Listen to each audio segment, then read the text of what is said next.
How many things influence the heart? It's not just what you eat, it's how you live, it's how you move, it's how much time you spend outdoors. Do you have enough vitamin D? Are you at the right weight? There should be targets that you're going to hit, and it should be challenging. We're humans, we interact as people. That aspect is very important to health. When we eat the standard American diet, we get the standard American diseases. We've also seen what can happen when we make a change.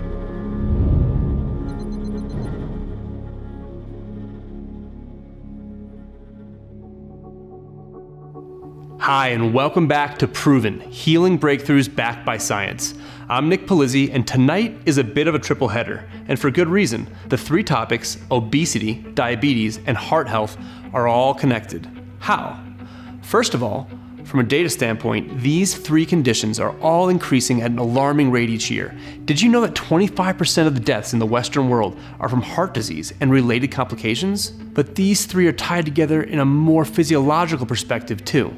Weight gain and diabetes both have dire impacts on the health of our blood vessels and circulatory system. And what is at the heart of your circulatory system? Well, I just said it, your heart.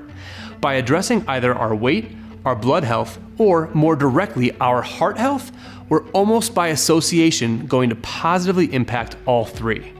So why is it that the numbers of people who are overweight, obese, pre-diabetic, and diabetic are skyrocketing? And what are some safe and effective approaches to reversing these conditions and healing our hearts at the same time? It's time to get down to the heart of the matter. Okay, I'll stop. Let's dive in. Diabetes is sometimes also called diabesity because it is so closely linked with obesity. We've done clinical studies on thousands of people with diabetes and thousands of people with obesity, and our machine-learned models tell us that those two diseases overlap for the most part. We call them actually diabesity. And it's a major epidemic. In the United States right now, more than a third of our kids are expected to get diabetes in their lifetime. Right now, 70% of our population is overweight or obese, and that continues to rise. Some people are projecting that in the next generation, it will reach 90%. So what that means is all of the overweight issues that we face are fueling immense rate of diabetes. And the good news is it's preventable. It's completely preventable. Type 2 diabetes I'm talking about. Now, type 1 diabetes is a whole other story. That's a genetic issue. Type 1 is affected also by what you eat. And the same things that are good for helping bring down type 2 diabetes will also help ameliorate some of the symptoms of type 1. But obviously type 1 is not completely preventable or reversible. It's a lifelong condition, and we just do the best we can with it. Used to be that they were relatively equal, but type 2 diabetes rates are skyrocketing so fast that now about 90% or more of diabetes cases are type 2. And a lot of people think that diabetes is simply a reaction to sugar. Therefore, eat less sugar, eat less carbs, which produce sugar, and you won't have diabetes. But that's a little bit like saying don't drive and you won't get a speeding ticket. You know, our bodies actually can do very well with healthy carbohydrates. And if your body isn't processing them well, that's a symptom of a larger issue. And truthfully, your body should be able to handle a little bit of added sugar too, not because it's good for you, but because your body knows what to do with it and how to process it. So the key here is not to stay off the road, but to become a safer driver. So how do you process your blood sugar? How do you produce the appropriate amount of insulin? How do you have the insulin sensitivity in your body so you can receive the appropriate amount of insulin and your body knows what to do with it to balance the blood sugar levels, get the glucose under control?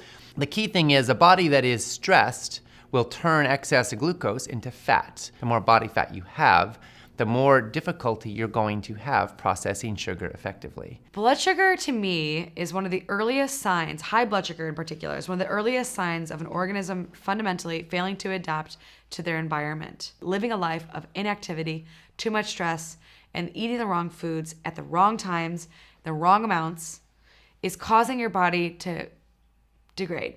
Okay? It leads to what's often called the adaptive stress response, right? Your body adapts in a good way. It actually would protect you in primitive times. It would help you get away from danger. Your body would become temporarily insulin resistant on purpose to make sure that you have enough blood sugar to go to your brain to help you think your way out of that dangerous situation. The problem is that we're under chronic stress. And with chronic stress comes stress eating. So we have insulin resistance that's chronic, and we have stress eating packaged processed snack foods, things like refined carbohydrates and refined vegetable oils, which are metabolic toxins. So too much refined food, especially white sugar, damages mitochondria. Who's got a lot of mitochondrial damage? Diabetics. That's called the energy paradox. So you think about it.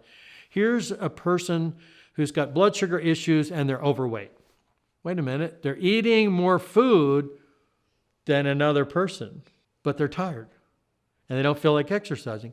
But if they're eating more food and you're extracting energy from your food, shouldn't you have more energy instead of less energy? The only thing that explains that is this paradox where their mitochondria are working. So if you do a muscle biopsy of people who are overweight with type 2 diabetes that are tired, or they're not exercising, you do a muscle biopsy and you look at their mitochondria, the mitochondria are somewhat empty. So we get high blood sugar, we get hypertension, we get high cholesterol. All of these are downstream of these upstream problems that are the real main thing that's happening is they're damaging the mitochondria. The gentleman you're about to hear from made a splash in the world of alternative health 15 years ago when they began hooking people up to a grounding device they invented and showing them in real time what happens to the health of your blood cells when your body neutralizes its electrical charge. They would take a blood sample from each person before and after doing this 10-minute exercise, and the difference in the overall health of the blood cells was astounding. It didn't take long for their brilliance to catch on in the scientific community. We're about to find out how grounding your body, or as some call it, earthing, can have a huge impact on your circulatory system and overall heart health. I've been writing about health and fitness for some 40 years. I don't think I've ever come across anything as powerful as this. The power of the earth to heal and maintain health is enormous. Research is showing, growing research is showing that it reduces inflammation, reduces pain, reduces stress. It improves sleep, it improves energy, it improves blood flow. When you get this flow of energy from the earth, and which we believe to be electrons, creating a negative charge throughout the body, we measured red blood cells have increased their negative charge within 2 hours by something like 270%. And the more you increase the negative charge on a red blood cell, the more the cells can repel each other. There's less clumping, there's better blood flow. If you take two little negatively charged round magnets and push them together, they repel each other. By grounding the body, the first thing that happens is you increase the negative surface charge on red blood cells. Now they no longer stick together. There's no rouleau formation. You can't have a rouleau formation if you're grounded to the earth. It's like the animals who live in the wild. They have nice thin blood. Animals who live indoors with their owners, they all have thick, sticky blood and all of the health disorders that owners have. We had, I think, a dozen cardiologists and related type people, and we pulled them together in a room and we would draw blood from each one of them, take a look at the blood, then ground them for 40, 50 minutes, and then take a look at the blood again. When we first drew it, and these were cardiologists, they had rouleau formation. I mean, their blood was thick and sticky. It was a little chilly that day, but we were indoors and carpets and all that kind of stuff. So it's fairly common to have thick, sticky blood. And so then we grounded them for 30, 40 minutes and then draw the blood again. And then all the blood was perfectly spaced after they'd been grounded for 30, 40 minutes. So we couldn't make sense of it because you can drink water and that same thing would happen. You can eat a blueberry and it'll happen. But for everybody to be uniform, and the only mechanism involved was grounding the body, there had to be something more at play here. We flew back to San Diego and got a hold of Gaetan Chevalier, and Gaetan said, okay, let's take a look and let's measure the electrical surface charge on red blood cells. He designed a whole new study, and we got subjects, and then we would draw blood, and then he would apply an electric field, and then the blood cells would migrate at least an hour later, draw the blood again, and then apply the electric field again. And here's the blood moving 5 times, 10 times faster. So what he calculated was that we've increased the negative surface charge on the bloods by a factor of 2.7, almost 300%. The red blood cells in some of these people were as low as 5 millivolts negative, but as soon as we grounded them, they all averaged out about 20 millivolts negative. But what we realize now, the blood no longer having rouleau formation, it could get in and out of the capillaries because the blood cells go in single file and they rub against the capillary walls and they deliver oxygen, oxygenate the tissue, and then take out the debris. So anytime you ground anybody within 5, 10, 15, 20 minutes, their skin in the beginning will be kind of a dull color. Within 20 minutes, they're going to have rosy cheeks, their color's going to come up, demeanor's going to change, their energy comes up, and so it has to be from oxygenating the tissue. So when you oxygenate the tissue, then obviously you're going to reduce any of the inflammatory components, because now the body has an excess of free electrons. From my background in the communications industry, the reason we ground anything in the communications industry is to prevent charge, to maintain electrical stability. The human body is the most electrical thing in the environment. By grounding the body, you can't have charge. It's not possible. And inflammation is charge. Inflame, body inflame, inflammation. We have seen in studies earthing improves blood sugar, it improves blood flow, blood thinning, and it seems also to improve thyroid. You also have to tell people if they're on medication that earthing can improve the functioning of the body to the point where they may need less of a given medication. And typically we talk about blood thinners, thyroid, blood sugar reduction medication. We also know that earthing swings the autonomic nervous system to a parasympathetic mode. They've measured the functioning of the vagus nerve, which is a major part of the autonomic nervous system, and it's improved with earthing by something like 67%. And that means that there's going to be an improvement in their stress and inflammatory responses. You have a significant increase in heart rate variability when you're grounded. In fact, there's a study done at the Hershey Children's Clinic in Hershey, Pennsylvania, where they took 28 preemies, babies. They have all the colics and all of the health issues from being premature. So we grounded them, and then within just a minute, it would normalize vagal tone, which is a balance of the autonomic and nervous system. Heart rate variability increased, I think, 67% just in minutes. So this is huge. You're taking the stress off the body. You're taking a charge off the body. And when you do that, then the body can release. We see respiration being more rhythmic. They're all related to getting rid of this charge. So then when the body can go back to normal, then it can rebuild and re-energize, and away you go. It's a missing link in the health equation. We think about getting enough exercise, eating wholesome food, being happy, taking care of our stress. This is also something that belongs in that same equation.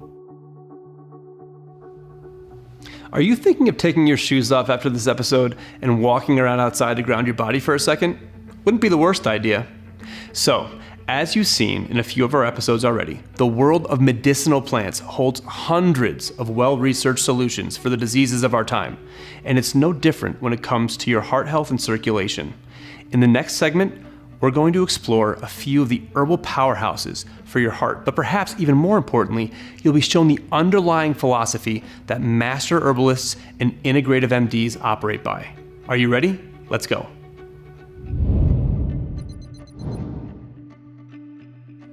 A lot of people are becoming aware of the benefits now of herbal medicine for cardiac conditions, for the heart and cardiovascular illness and disease. And this is great because there's a lot of things that natural medicine offers us in this area for treatment and prevention. But it's also a very good opportunity to talk about holistic thinking and the difference between using herbal medicine holistically and symptomatically. When people hear about hawthorn, for example, or they hear about Chinese salvia, danshen, they think, well, okay, this is an alternative for this medication, or this is the herb for me. And there's a lot of that kind of thinking all across numerous conditions. People think, oh, depression, St. John's wort. People think, oh, hot flashes, black cohosh. Now, when we think like that, in some cases it's okay. In some cases that is the herb for that condition. But in many cases it is not. This is allopathic thinking, you see. This herb does this for this condition. And when people think like this, they're frequently disappointed. They take the hawthorn and their blood pressure doesn't go down. They take the St. John's wort and they don't feel relief of anxiety. And so they say, well, herbs don't work. And that's not the case. It's that you didn't use the right herbs in the right way for the right length of time. And that's the big challenge, and why my mission is to make everybody a clinician, because we have to take internet medicine, which is generic, and we have to make it more individualized. And there's only one way to do that, and people have to learn more medicine. They have to learn more about the unique nature of each herb.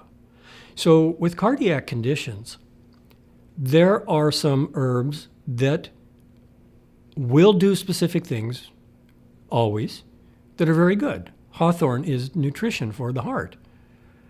And if you strengthen the heart, that's good. But how many things influence the heart? When somebody has cardiovascular disease, it's not just about the heart. There's stuff going on with digestion, there's stuff going on with the liver, and so when you look at someone and talk with them and look at their tongue, feel their pulse, you're going to get this picture that presents itself. And yes, I'm going to use cornerstone herbs like danshen or salvia and crataegus, but then I'm going to build from there and use herbs that cool and nourish the liver or support the spleen function so that we're getting good qi. The nervous system influences the heart.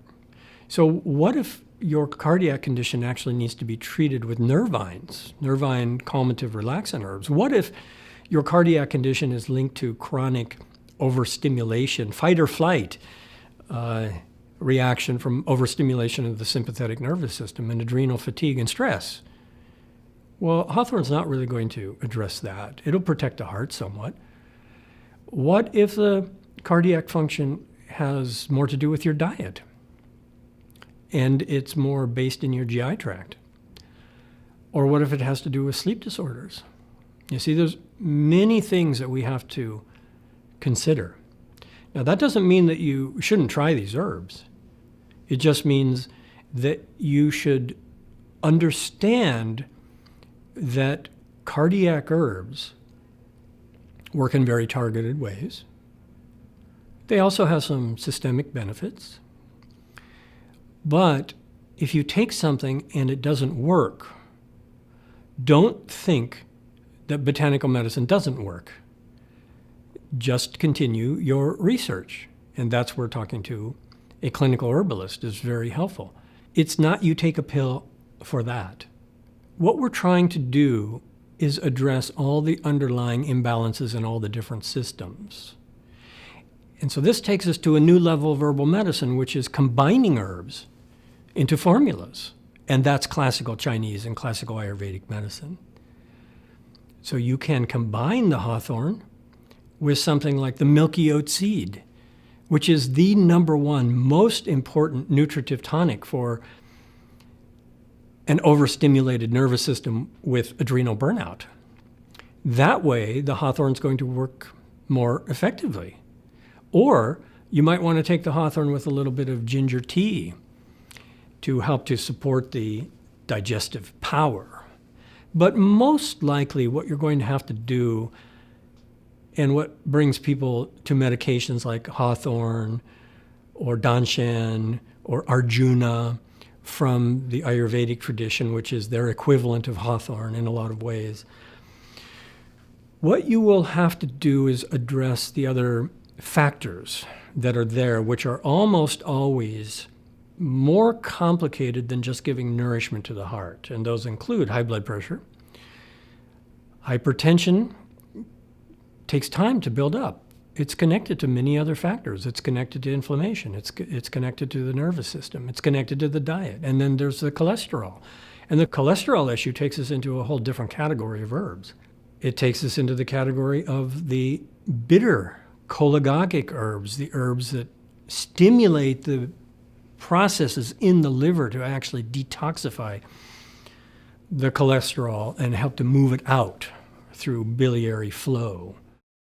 Shanja crataegus is another herb that's been studied extensively for cardiovascular disease and its impact on cholesterol. And so you'll find danshan and shanja, or crataegus, and salvia used in combination to treat or be in a formula that's addressing the classic, arterial sclerosis that is present in most cardiovascular disease and kind of plaque buildup. And that's been studied in China for honestly decades. They've known about this stuff forever. And now in the supplement world in countries like the US and Australia and England, you'll see definitely crataegus in a lot of products. Danshan, not as often, but some companies I've noticed are starting to jump on the bandwagon and add it into their formulations.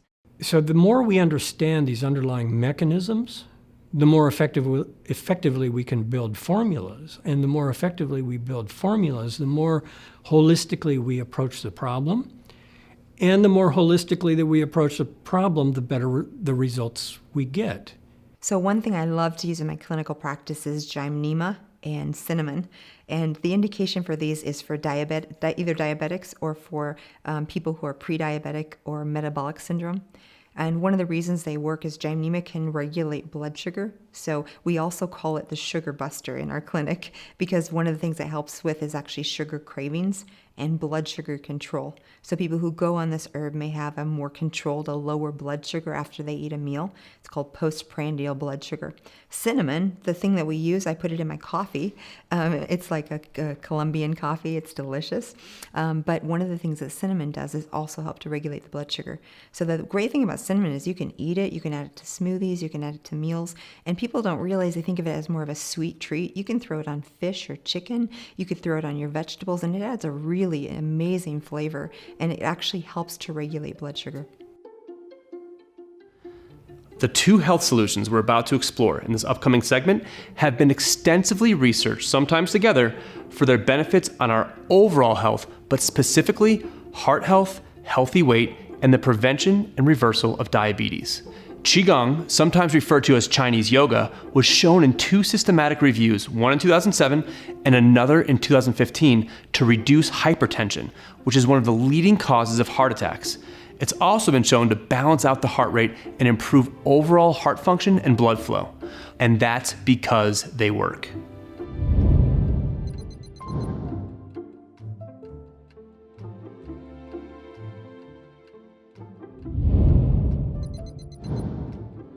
The few studies that I've done on Tai Chi have been, well, the first was when people that had a cardiac event.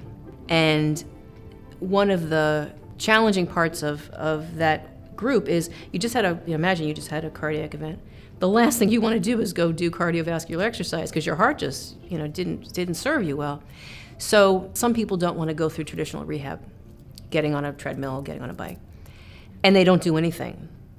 And their outcomes are not that good. If you don't do anything, you need to do something, but it's frightening. So this other colleague had this idea, why don't we try Tai Chi? She did a study, the heart outcomes were good, but the qualitative outcomes, I got to interview them in a focus group, they loved it. They were like, this I could do, I could start at a level that made me comfortable. Because you can do Tai Chi, I could be doing it now and you wouldn't know. I mean, you can sit, you can stand, it's a mind-body intervention. So you're not just moving your body, you're incorporating your mind to move your body, and you're reestablishing connections that a cardiac event or any sort of major health problem is going to sever, or will sever those connections, or can. So we saw really positive outcomes of the Tai Chi for that very vulnerable population. And the other study I did that was also qualitative was looking at a sample of people that were older individuals in low-income housing. And that was a controlled RCT in that half of the sample got Tai Chi once a week. They had a video as well they could use at their discretion. And the other group got health education about health.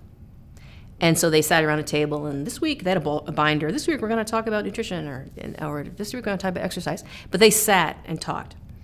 And the Tai Chi group did Tai Chi. So I go in to interview the Tai Chi, and they're laughing, they're talking around the table, they're goofing with each other, they're smiling, they're interactive. There was one guy that had, he couldn't speak, so he wrote everything down.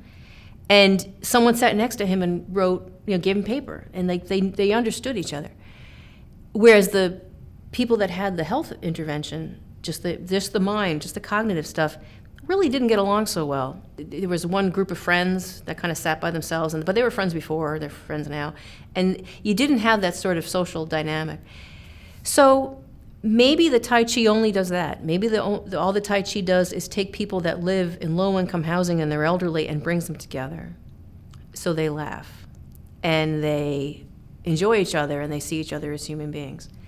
Really, really different. Not that health education, I'm a public health person, right? That's what we're supposed to do, is health education. Not that that's not important, but it doesn't harness the rest of the body and the mind. The Tai Chi, especially in that residential situation, gave them social support. And there's actually really good research, epidemiologic research, and studies looking at improvement in social support linked to its all-cause mortality and morbidity. So social support is, we're humans, we interact as people, and that aspect is very important to health.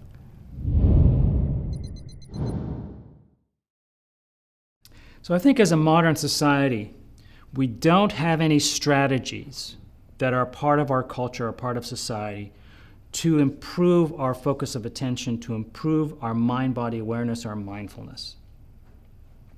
Because of that, we are essentially unaware of the consequences of our behavior.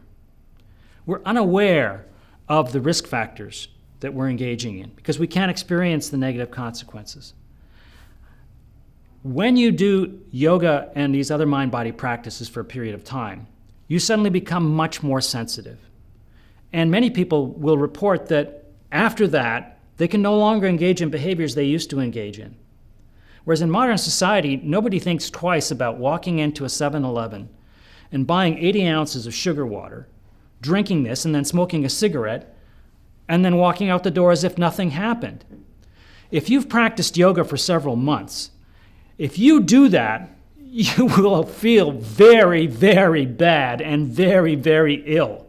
And that will be the big message to you. You cannot do this. Somehow, understanding the science now reinforces your experience that, yeah, my experience was real because the science is consistent with that, as though your experience wasn't enough.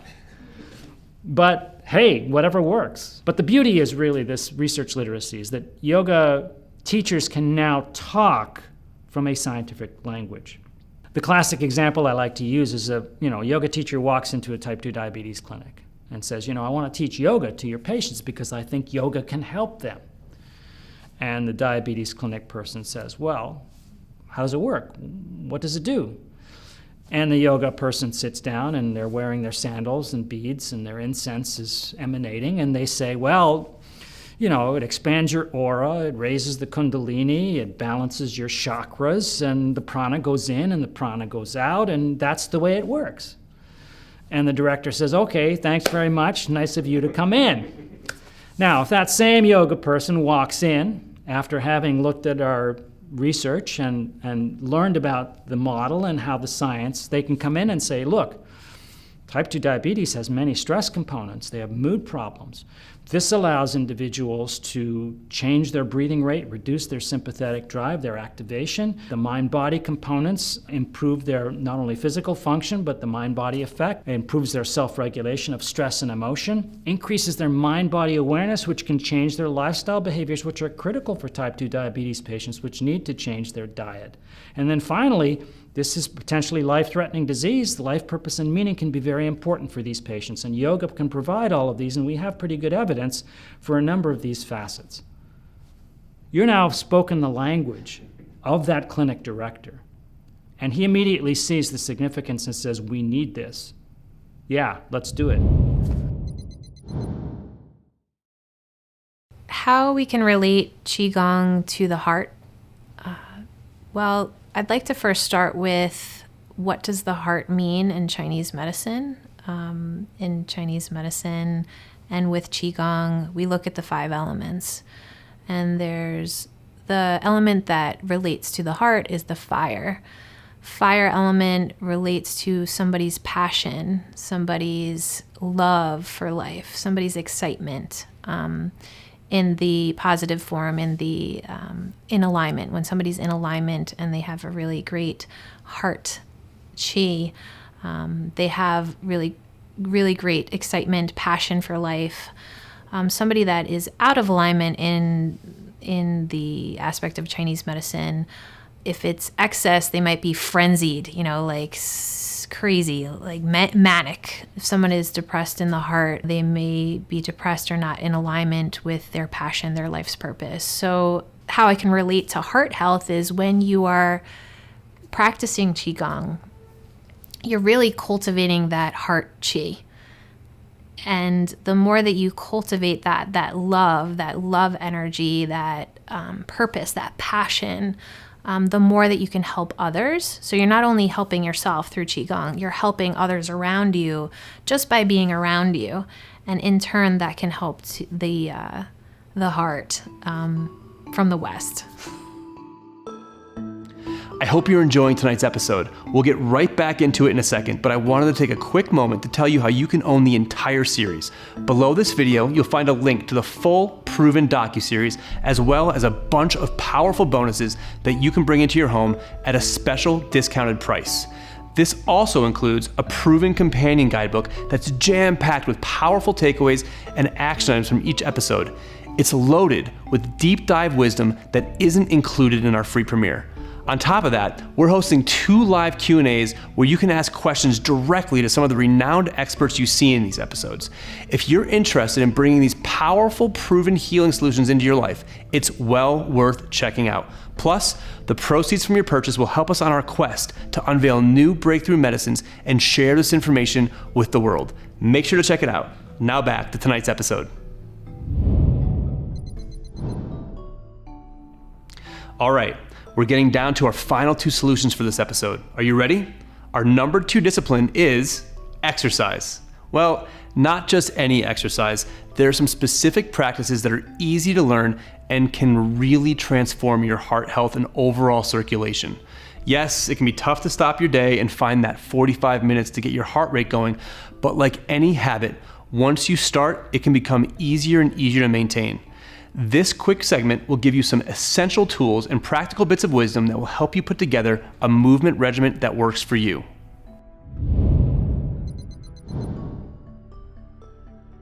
People focus on obesity, diabetes, cardiovascular disease, and these are endpoint metabolic problems, and really the solution to that is muscle.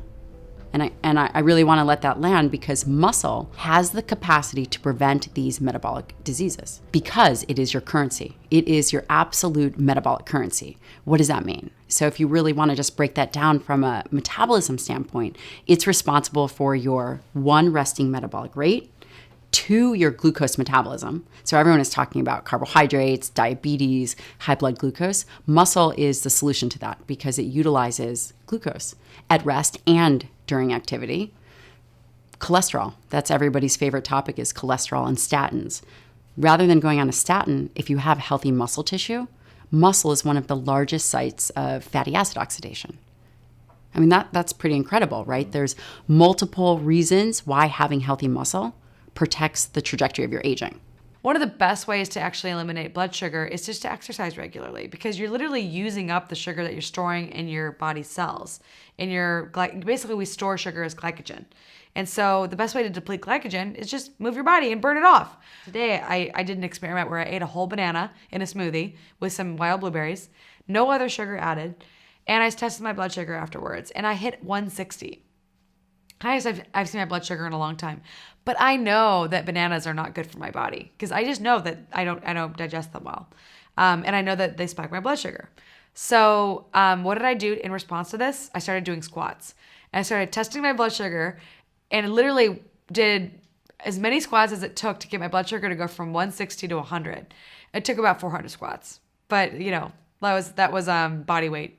Most people do not turn to exercise for stress relief, but things like yoga and weightlifting are really great for stress, and they actually are quite good for reducing blood sugar. I wouldn't recommend a lot of high-intensity interval training during high-stress states, mostly because it's going to raise your blood sugar. But HIIT training is great during times of low stress to give yourself what's called a hormetic stressor. Hormesis is a type of good stress that when you give it to your body, it actually makes you stronger. It actually gives you a bigger energy envelope so that you can handle more when life hits you. So the way that you build more mitochondria is you send the signals to your body that you have a need for more. And the biggest signal is exercise. So weightlifting, heavy weights, just getting your heart rate up is really, really good to produce more mitochondria. And think about it. If you were in a primitive time and you were under a lot of stress, you would have run away. So it is kind of naturally embedded to actually get exercise, because that would have made you feel safer. Just ease into it. Just start walking to work. Just start getting a walk after meals. Don't stress your body out more by adopting a crazy Barry's bootcamp regimen if you haven't any training for that. So if you are an untrained individual, you can start with 2 to 3 times a week. There are American College of Sports Medicine guidelines, which I don't necessarily think may be robust enough, and it's a one-size-fits-all. They should be doing some cardiovascular activity, right? That helps with mitochondria. Mitochondria is the powerhouse of the cell. And then they should be doing some resistance training. And I will tell you, as I just had a baby, that when you come back into training, you may be sore for 3 days, and you don't necessarily have to push through that. Your body will acclimate. So again, start 3 times a week is a great place to start. The goal is you want to quit at least one time in your workout, and you know that you're doing it effectively. Everybody has been to the gym and has seen the treadmill jockeys. And if you go to the gym, you've seen these individuals doing the same thing every day, year after year. Have you also noticed that their bodies have not changed? They certainly have not changed in a positive. That is not enough effort and concerted, focused effort to make a change in body composition. It's not that it has to be suffering, but you should put in a significant amount of effort where it's uncomfortable. And I'm not talking about physical pain, I'm talking about mental discomfort. And whether that means doing a 500-meter row for time for 3 rounds, you should have a number, you should have a goal that you shoot for, and you should try to execute that. There should be targets that you're going to hit, and there should be numbers, and it should be challenging. Start tomorrow. Just start walking more. Just start sending the signals to your body that you need more. That's really the way to do it. So dance can be used to help with decreasing blood pressure and diabetes and improve health on a holistic level. The reason why our field kept the name dance/movement therapy was because it wasn't wholly just dance. So it is not just therapeutic dance, and it wasn't wholly movement, because movement takes away the creativity. So embracing the two, it has to do with movement, it has to do with kind of, again, those health benefits that come from moving our body, from gaining strength, from kind of preventing falls, from embodying ourselves in ways that we could be more conscious about body image and healthy eating. And it brought in that creativity, which is so essential in terms of hope. And creativity is important in terms of problem solving and living in the world and feeling a sense of value. I find that creativity can really feel almost like a way to express your self-esteem. Wow, I came up with something. I have an ability to solve a problem here, and that feels I feel good. I feel damn good about myself that I can do that. So absolutely, there is this overlap between kind of that movement, that exercise science, as well as the dance and the creativity. And it's kind of this perfect marriage. There are a lot of body-based psychotherapies, and they all kind of embrace that same idea that our body has wisdom, and that by healing the emotional experiences that we hold in our body, we are actually healing ourselves holistically and psychologically. But I think, and I'm biased, but I think dance movement therapy is special because it really brings in the art. And we know that the creative arts are so important. Okay, drum roll please. Our number one solution for this episode is personalized nutrition. When it comes to weight loss, heart health, and preventing diabetes, I think most of us know intuitively that the quality and the amount of the food we eat plays a major role. But what meal plan is right for you, especially considering all the knowledge we've heard so far in this series about how unique each one of us are from one another, even from our own families? What types of food are going to spike your blood sugar and cause a problem, and which ones are going to give you a long-lasting and level boost of energy and stamina? Believe it or not, the science is in, and it all comes down to your unique body type. We're entering an era of personalized lifestyle practices that are dialed into you, not the other 7.5 billion people on the planet. For many folks, this is more than just looking and feeling great. It could be the difference between life and death.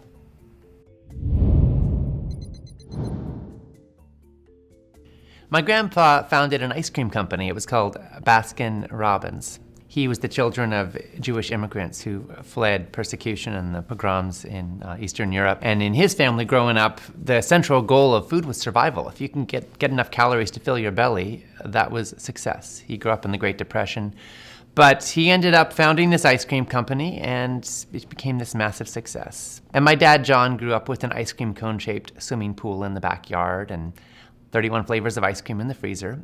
He was groomed to one day join in running the family company, but when he was in his early 20s, he was offered that chance, and he said no, and he walked away from this path that was practically paved with gold and ice cream to, as we jokingly say in our family, follow his own rocky road. He ended up moving with my mom to a little island off the coast of Canada. They walked away from the family fortune and built a one-room log cabin in the middle of the woods. They grew most of their own food, they practiced yoga and meditation for several hours a day, and they named their kid Ocean. And I grew up monetarily poor, but I grew up rich in health and rich in nourishing food, and knowing that you can eat really well on very little money. Then when I was a little older, we moved to California. My dad became a best-selling author. He wrote a book called Diet for a New America, which exposed the industrialized food industry in which he'd grown up and showed how our food choices affect our health and our planet. The media called him the rebel without a cone, and one of his readers ended up being my grandpa, Irvin Robbins, who was practically on death's door. He'd lost his brother-in-law and business partner Bert Baskin to heart disease when my dad's Uncle Bert was 54. And now my grandpa was facing serious diabetes, weight issues, heart issues, and his doctor gives him a copy of Diet for a New America and tells him to read it. My grandpa then did so. He read the copy the doctor gave him, not the signed copy my dad had given him when the book came out, of course. But he followed its advice. He ended up giving up ice cream, giving up sugar, giving up most processed foods, giving up most animal products, and eating a lot more fruits and vegetables and whole plant foods. And he got results. He lost 30 pounds, he got off his diabetes and blood pressure medications because he didn't need them anymore, and his golf game improved 7 strokes. So we've really seen in our family that when we eat the standard American diet, we get the standard American diseases. We've also seen what can happen when we make a change. The Institute of Health Metrics and Evaluation produces a report every year called the Global Burden of Disease. They look at the major causes of death and disease all over the planet and at various factors that go into fueling those ailments. And they concluded in their most recent report that the modern diet, specifically, was driving 672,000 deaths per year in the United States alone, more than 8 million worldwide. Right now, statistically, the poorer you are and the browner your skin is, the more likely you are to depend for your basic caloric sustenance on the foods that are proven to fuel disease, and the more likely you are to suffer from all of the major chronic illnesses of our times. There is a health gap that is every bit as pronounced as the wealth gap when it comes to poverty and cycles of poverty. And if we want to turn turn that around, then one of the most powerful places we can focus is on food. The ideal human gut can digest whatever diet comes into it without having dysglycemia. That's not common. Most people can only consume certain things in order to keep their blood sugar stable because they have, unfortunately, tipped the balance of their gut health. So blood sugar is super important to start with. What are you feeding the microbiome, and what is getting into your intestines and into your bloodstream? Blood sugar can build up in the outside of your cells even after you eat it if it can't get in because there's insulin resistance. And we get insulin resistance both from stress but also from pulsing high insulin inducing foods into the body. So things like refined carbohydrates are a big push of insulin. Sugar, bread, pies, pastries, pizzas. These are the top 5 soda. These are like the top sources of calories in the American diet. And we wonder why we're all getting diabetes. So let's talk about diabetes. So one of the biggest problems today with diabetes is that people consume a lot of carbs and that they spike their blood sugar very high. And in fact, that leads to many other metabolic diseases, not just diabetes and obesity. And so what we set out to do is to understand how does gut microbiome affect this glycemic response, meaning the blood sugar, to different foods. And so we all know about the glycemic index. And so doctors, for example, or nutritionists can go to the glycemic index and say, ooh, potatoes have a high glycemic index. But it turns out in the last few years, with the invention of continuous glucose monitors, these are little devices you stick in your arm and they continuously monitor your glucose. Recently, we realized that, wait a minute, potatoes don't have the same effect on everyone. In fact, if we look at every single carbohydrate-rich foods, the effect of those foods on different people can vary from no spiking of blood sugar to extreme spiking, so the full spectrum. Now, wait a second, how can glycemic index be a certain number for all people in the chart that you can Google when the actual physiological response is hugely varied? And so it turns out that that glycemic index is the average response of Homo sapiens. Turns out we all have different responses. So at Viome, what we set out to do is, instead of people guessing, well, potato may be spiking it high, or maybe wheat, maybe rice, why don't we actually develop a machine-learned model that tells you that? And so we performed a very large clinical study where we fed 550 people 30,000 meals. And we recorded the glycemic response using a continuous glucose monitor to every single one of those meals. And right before we performed that study, we measured, using our gut microbiome test, all of the features in the gut microbiome of every single one of these 550 people. The good part about AI is you can give it 30,000 meals, and you can give it the glycemic response, and you can give it for 550 people, and you can say, build me a model that makes sense. And now it can build a model that says, wait a minute, I can actually predict with 90% accuracy the glycemic response for every food, for every person, just based on the gut microbiome test. Wow, that's great. Now people don't have to guess. And so we just published a paper on that demonstrates that if you feed same 2 foods to 2 different people, you can get exactly black and white opposite response in the 2 people to those 2 foods, as measured objectively by a glycemic response. Get a glucose monitor at Walgreens over the counter and start looking at your blood sugar after meals, because blood sugar is one of the biggest, earliest markers of health or ill health. And if you see your blood sugar in the pre-diabetic range or even right below that range, I even think that in the upper 90s for fasting glucose is a little too high. You can start doing things to change that. If your postprandial blood sugar is above 110, start working on it. If you really want to tackle blood sugar metabolism, the best way to tackle it is to realize that it's not just what you eat. It's how you live, it's how you move, it's how much time you spend outdoors. Do you have enough vitamin D? Is your microbiome unhealthy? Are you at the right weight? And if you're not, then you need to lose some weight. And if you need to lose weight, one of the easiest ways to lose weight is start intermittent fasting. Simple. 14 hours a day. Start with that. Fasting is a great way to lower blood sugar. It's a great way to lower liver fat levels. Non-alcoholic fatty liver disease is going to become the leading cause of cirrhosis and liver replacement soon. It's going to overtake alcohol. And so how do you eliminate fatty liver? Well, you stop snacking, you stop drinking alcohol, you stop eating sugar, and you start fasting more. A lot of people now are talking about fasting. There's water fasting, and people go fast for a week, usually with medical supervision. But they also are doing intermittent fasting, where they take 12 hours a day off or 16 hours a day and compress all their feeding window to, say, an 8-hour window from like 10 a.m. to 6 p.m., for example, or something like that. Still more research to be done. Not all people are the same. There's no one-size-fits-all solution, but it does seem that for a great many people, at least intermittent fasting and giving your body a rest can be beneficial in a number of ways. For one thing, it cleans you out. For another thing, your body's ability to have healthy blood sugar balance is optimized when you aren't eating constantly. When you take breaks, when it's an on and off situation, your body can effectively produce insulin and then stop producing insulin. And when there's a constant never-ending stream of food and insulin production and insulin metabolization, your body can actually lose some of its edge. Just like we need sleep and we need wakefulness and they balance each other, turns out that eating and nourishing and then taking a break balance each other. So obviously listen to your body. There are some people who feel like a wreck if they don't have breakfast first thing in the morning. Other people are genuinely not hungry until noon. But a note of caution, I personally do not drink coffee unless I've had some food first. It's just my rule, because I think it's healthier from my body that way. So listen to your body, see what makes sense for you, and know there's a lot of evidence indicating that having a good chunk of time off overnight is optimal. And particularly going to bed on a somewhat empty stomach is also good for your waistline, by the way. When you go to sleep full of food, guess what? Your body's going to metabolize it, but you're not burning any of that glucose. So what's going to happen to it? It's going to get stored as fat. Initially I was like, oh, fasting, we don't need to fast. This is just like a fad. And then I discovered that oh my God, no, this is absolutely vital for health. In fact, everyone should be fasting at some point in their life.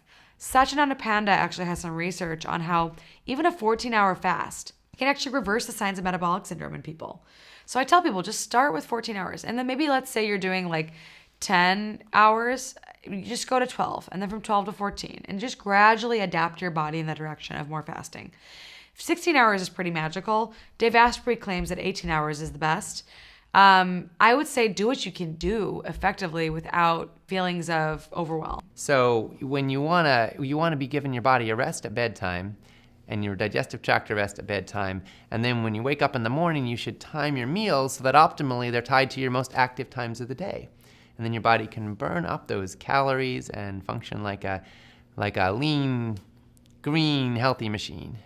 And so the key here is slimming down and getting off of the processed junk. And also saturated fat is directly implicated in higher rates of diabetes.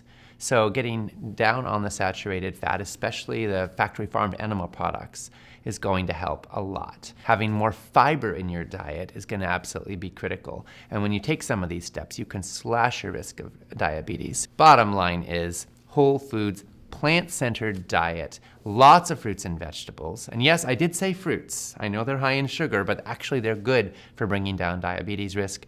Less animal products and saturated fat in general, and you can slash your risk of diabetes, specifically type 2 diabetes, dramatically. In this Disproven segment, we're going to quickly explore a word that got a really bad rap in the 80s and 90s, but is now being reinterpreted. I'm talking about cholesterol. Is it good for you? Is it bad for you? Let's find out.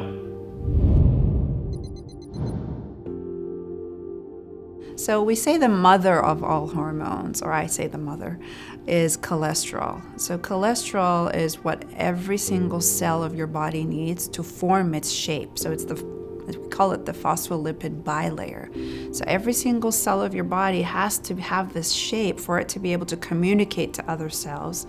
And that is so important because if it doesn't have enough cholesterol or the right phospholipid bilayer, it loses its integrity and then communication doesn't happen correctly. And so those messages aren't going to be given. And things that affect that phospholipid bilayer are mold, heavy metals, toxins in the environment. So it's not just about having the right hormones, it's also about not having the things that get in the way of those hormones working correctly. But, in this world that we live in, most people are on a statin medication to lower their cholesterol. We see cholesterol as such a bad thing. It has such a bad rep. For years, everything was low fat, no fat. And now we're starting to realize, wait a second, 50% of heart attacks and strokes happen with completely normal cholesterol levels. So how is it that cholesterol has such a bad rep? Well, cholesterol in terms of hormones for me are super important because it converts to pregnenolone, and then that converts to progesterone. And so all our hormones actually come from this fat, and we are often trying to suppress it, and many people are on medications and have low cholesterol, and then they have hormonal imbalance or not enough hormones because they don't have the thing that started it in the first place. So I always say, look at also, do you have enough cholesterol, first of all? And if you do and you don't have enough hormones, look at where that conversion occurs. And often it occurs in the mitochondria of the cell. If you remember science class, grade 10, where we had to learn the Krebs cycle and look at mitochondrial function, this is where we age. This is where we get our energy. So it creates ATP. And if the mitochondria doesn't work well, hormones aren't made often from those conversions that I just listed.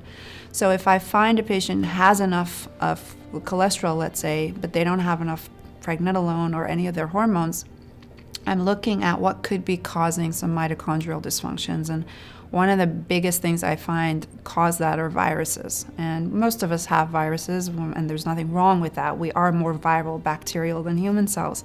But things like Epstein-Barr virus, the herpes viruses, a lot of these viruses actually can cause damage to the mitochondria if we are not eating properly, we don't have enough antioxidants in our diet, we're around screens and actually causing more damage to this. And so sometimes that's where we need to look at, instead of replacing the hormone, is how can we rejuvenate? How can we give the body what it needs so that the mitochondria work well and for us?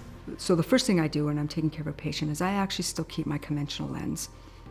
You know, I've had patients come to me really frustrated and angry at the conventional world. And sometimes I don't want to, because I can feel that way sometimes as well. But I still keep my conventional lens on. And for example, I've had patients come in and say, I don't want to be taking all these medicines. Okay, great, let's look and see what your issues are. And sure enough, you know, significant cardiovascular risk factors, and I'm looking at it from a conventional world, and I'm like, well, you know, I would recommend that you continue these medicines because the studies have shown, you know, there is data that shows that you probably do need to be on a statin. But then I give them an explanation from a functional lens.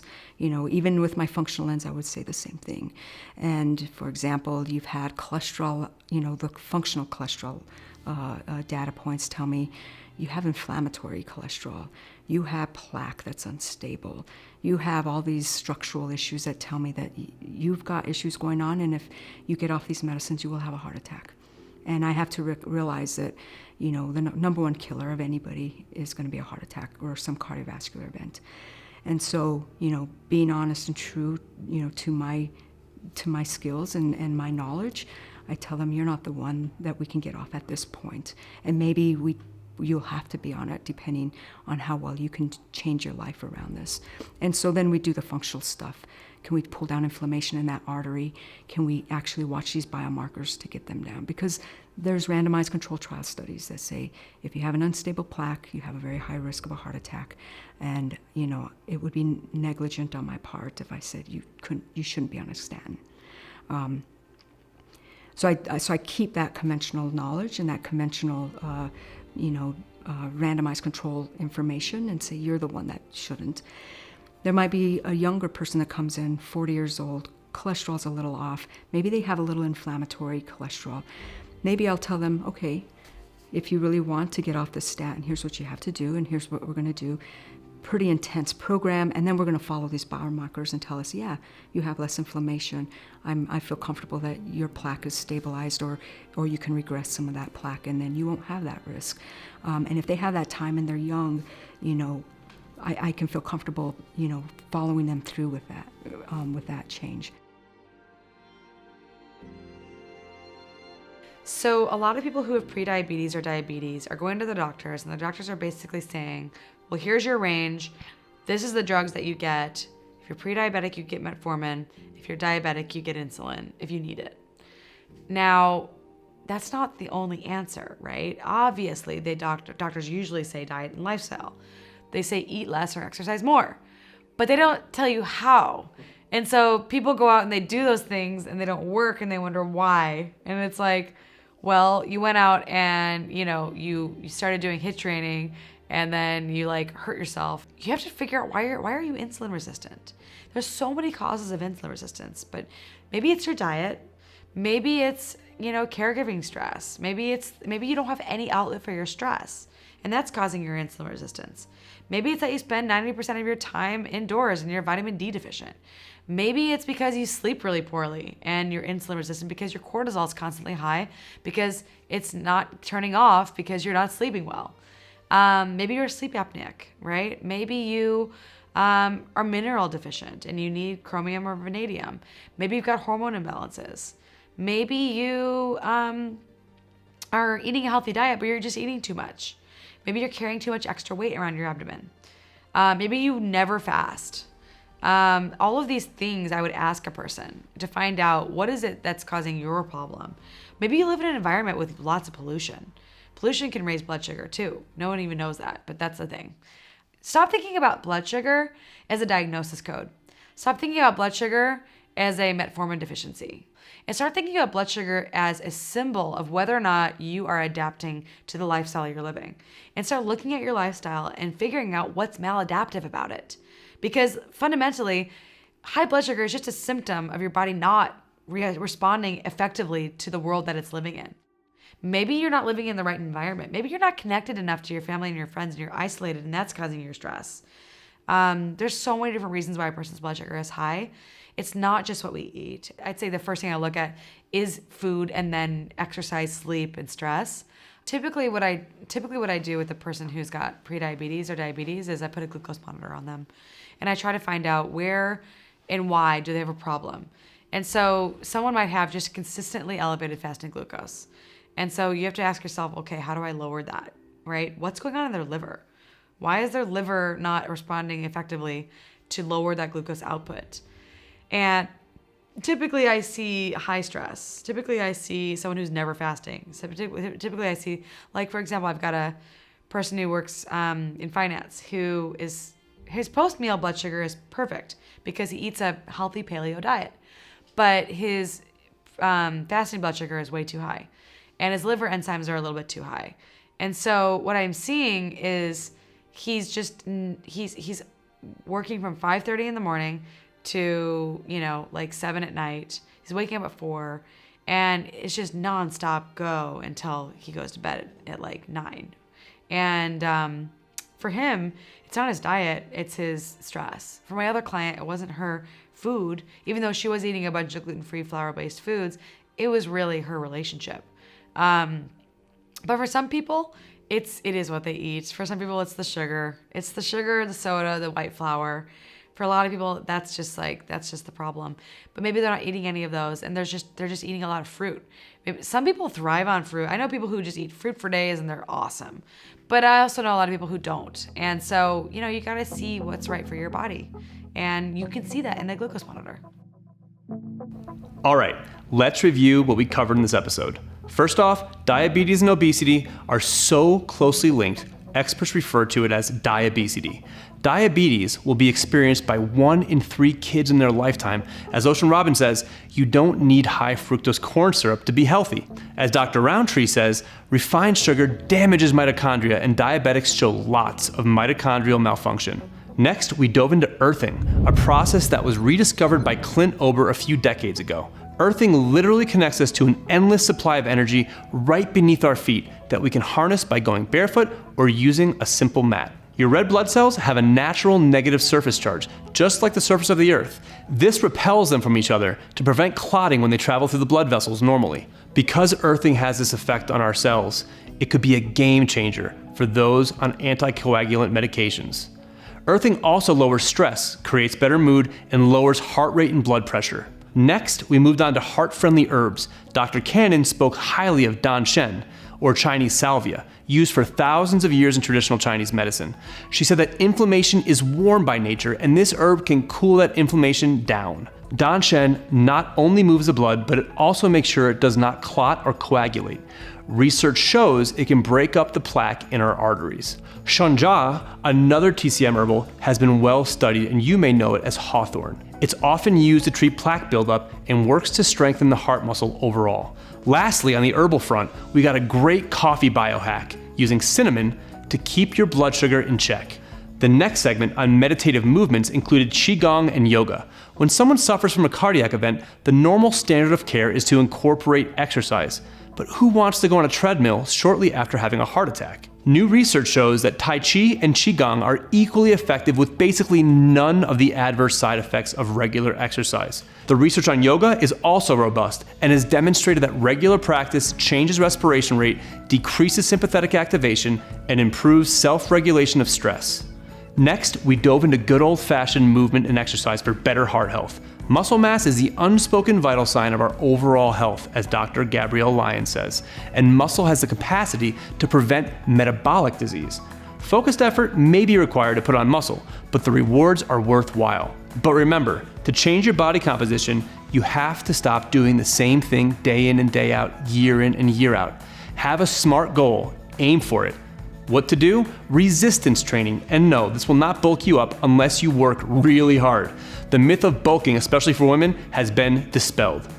Also, cholesterol is not the bad guy. In fact, it is the mother of all hormones, and every cell needs it. Our top health approach in this episode is something that most of us have taken for granted: food. The grandson of the founder of Baskin-Robbins, Ocean Robbins, laid it all out. The need for calories for survival is innate in all of us and can drive us toward quick energy sources. In his own family, he's seen it. If you eat the standard American diet, you get the standard American disease.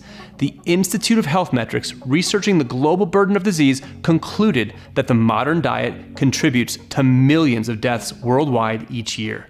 The glycemic index was shattered by Dr. Momo when research showed that common blood sugar spiking foods like white potatoes were shown to have a spectrum of reactions. For some, there was a severe spiking. For others, there was barely any. Why? We each have a unique microbiome and varying glycemic responses.